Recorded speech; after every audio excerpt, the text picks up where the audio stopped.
ଓଡ଼ିଶାରେ ଅଷ୍ଟମାତୃକା ମନ୍ଦିର କେଉଁଠାରେ ଅବସ୍ଥିତ?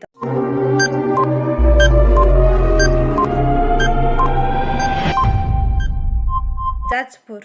ଓଡ଼ିଶାରେ ବିରଜା ମନ୍ଦିର କେଉଁଠି ଅବସ୍ଥିତ?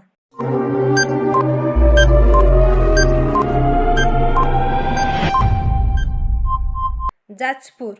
ଓଡ଼ିଶାରେ ଭଦ୍ରକାଳୀ ମନ୍ଦିର କେଉଁଠି ଅବସ୍ଥିତ?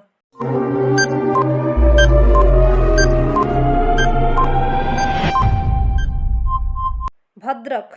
ଓଡ଼ିଶାରେ ଭଗବତୀ ମନ୍ଦିର କେଉଁଠି ଅବସ୍ଥିତ?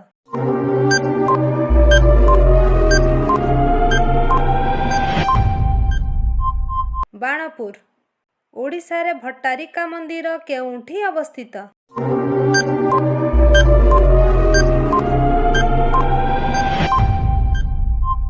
ବଡ଼ମ୍ବା। ଓଡ଼ିଶାରେ ବରୁଣେଇ ମନ୍ଦିର କେଉଁଠି ଅବସ୍ଥିତ?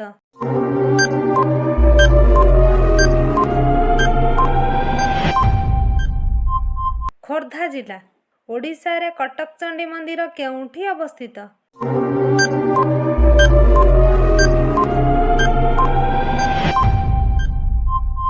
କଟକ।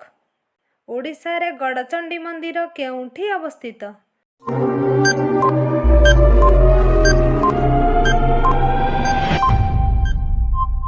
କଟକ। ଓଡ଼ିଶାରେ ଚର୍ଚ୍ଚିକା ମନ୍ଦିର କେଉଁଠି ଅବସ୍ଥିତ?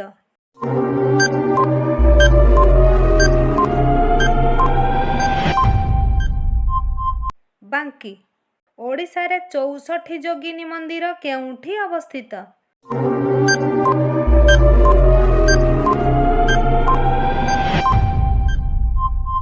ରାଣୀପୁର ଝିରିଆଲ। ବଲାଙ୍ଗୀର ଜିଲ୍ଲା।